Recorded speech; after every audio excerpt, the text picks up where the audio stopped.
Hey guys, welcome back to another video, and today I'm going to be going through my 2020-21 NBA award predictions. So with that being said, let's get right into it. And let's start with the big one, the most valuable player. I feel like this year the MVP is really wide open in that there's a multitude of players that can win it, but they all have flaws that I think could prevent them from winning it. So let's go through a few of the candidates. Obviously Giannis. He's been a two-time MVP, but it's very, very rare that a player wins three in a row. And I just feel like voter fatigue is a real thing, and he hasn't done done it in the playoffs. So that might just rule him out, no matter how good he is stats-wise and how good the Bucks' record is. Some of the guys, Giannis, no, not Giannis, LeBron and AD. I feel like it's possible that AD wins it. For LeBron, I think last year was probably his best chance. I think he's going to be taking some games off. Obviously, they had one of the shortest off seasons ever, so I don't think LeBron's going to win it. And AD, I just feel like he also is going to be relaxing a bit after winning the NBA championship. They got some new guys in Schroeder and Harrell who can maybe do more of the scoring, so I don't think AD is going to win it. Jokic doesn't score enough. For KD, I'm too worried about the injuries and how many games he's going to play. Obviously, I don't think Harden's going to win it just with the whole situation in Houston.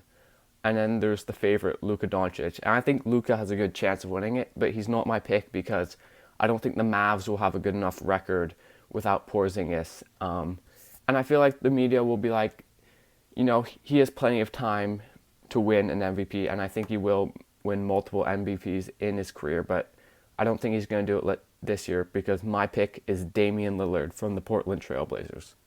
And here's why. Last season, he averaged 30 points, 4 rebounds, and 8 assists. I think his averages can be similar, if not better. Obviously, he was just going nuts in the regular season, carrying the Blazers to that 8 seed. And I think the Blazers are going to be much better this year. They struggled a lot with injuries last year, but they had a great offseason, adding Covington, adding a bunch of good, solid role players, and I think they're much better. If they're healthy, I think they're going to be really good. They're going to be solid defensively. And then offensively, Damian Lillard is just going to carry them. I think he can average 30-plus points, 8-plus assists. Blazers being like the 3-ish seed in the West, I think that's very possible. And he doesn't have too much help. Like, it's clear to see that he's the number one option, and he's very well liked by the media, so I think Damian Lillard is going to be the NBA MVP.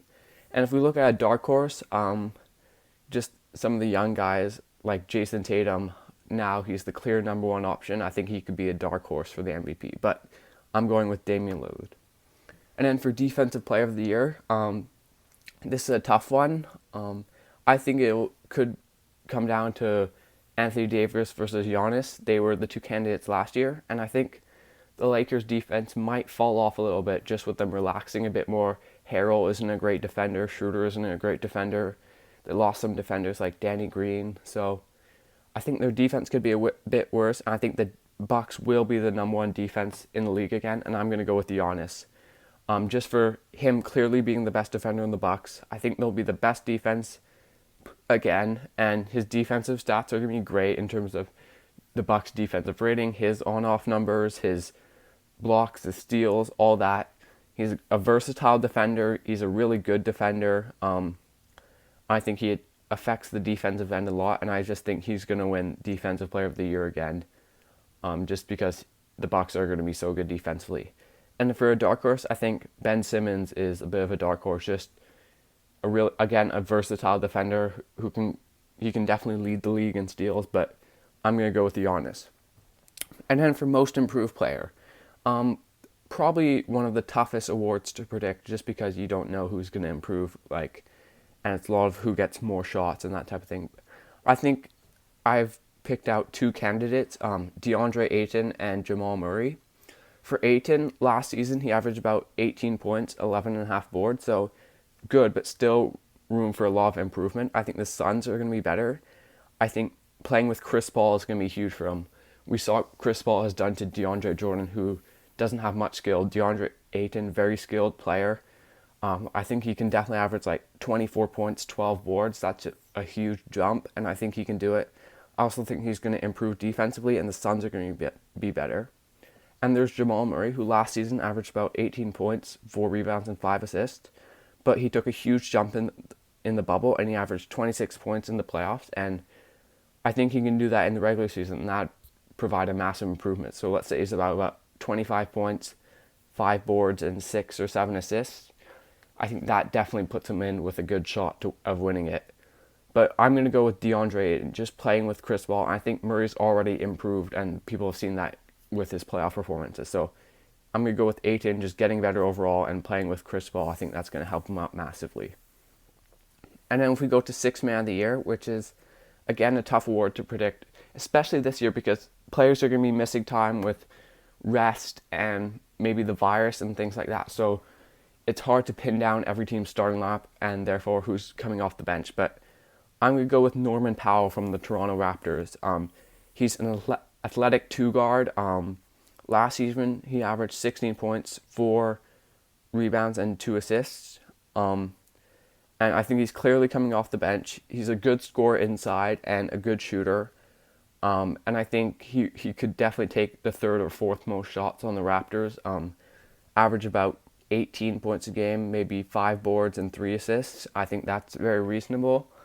I think that could definitely get him the award because I don't think there's going to be too many standout candidates this year.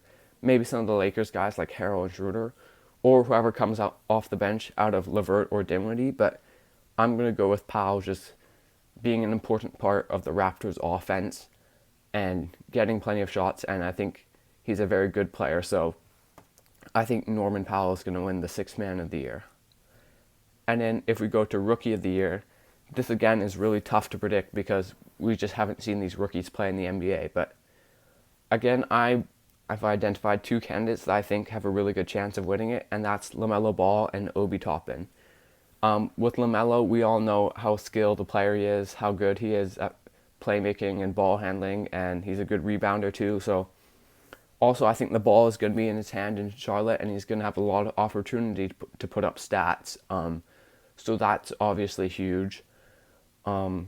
Just having the ball in his hand and all that. But one of the downsides with him is he hasn't exactly been able to score easily in preseason. So his points a game might not be there, and he might not be very efficient. So that's a bit of a word with him. And then Obi Toppin, I think he's great offensively, just catching lobs, can shoot a little bit, good in the post, good in transition. And I think that could lead to him getting quite a few points a game. And then he also plays for the Knicks, which always helps. So I think he could average 20 points a game, 8 boards, something like that. He's not great defensively, but that doesn't really matter with the Rookie of the Year. So does record. That doesn't really matter either. So I'm going to go with Toppin just because I think he's such a good offensive player that he'll have the points, and I think he's going to do pretty well in the NBA. Also because he's a bit older than all the other rookies, so I'm going to go with Toppin for Rookie of the Year. And then Coach of the Year. Coach of the Year is a lot dependent on record and record versus expectations. So I think it'll be a close race. I've identified a few candidates. Terry Stotts of the Blazers. I said Dame would be the MVP. I think the Blazers are going to have a good record, but I'm not sure if he'll be able to win it just because I think the Blazers' improvement will be credited to Dame. Also, Quinn Snyder of the Utah Jazz. The Jazz are a really deep team. I think they're going to have a good record this season. He's a very well-respected coach, but maybe, I think they'd have to break into the top 3 seeds for him to have a shot. I'm not sure if they do that. I'm going to go with Brad Stevens for the Coach of the Year, the coach of the Celtics.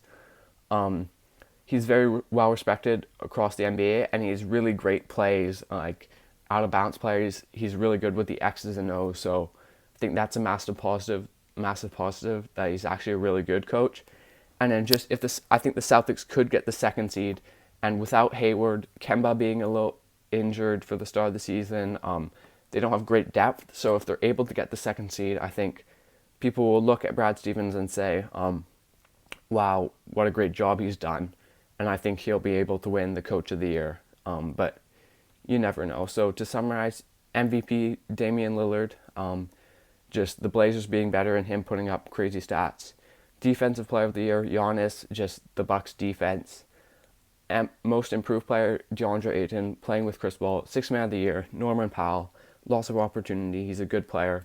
Rookie of the year, Obi Toppin. Lots of shots for him. He's a great offensive player. He's a bit older. And then coach of the year, Brad Stevens, a well-respected coach, and the Celtics' good record this season. Anyways, thanks for watching, guys.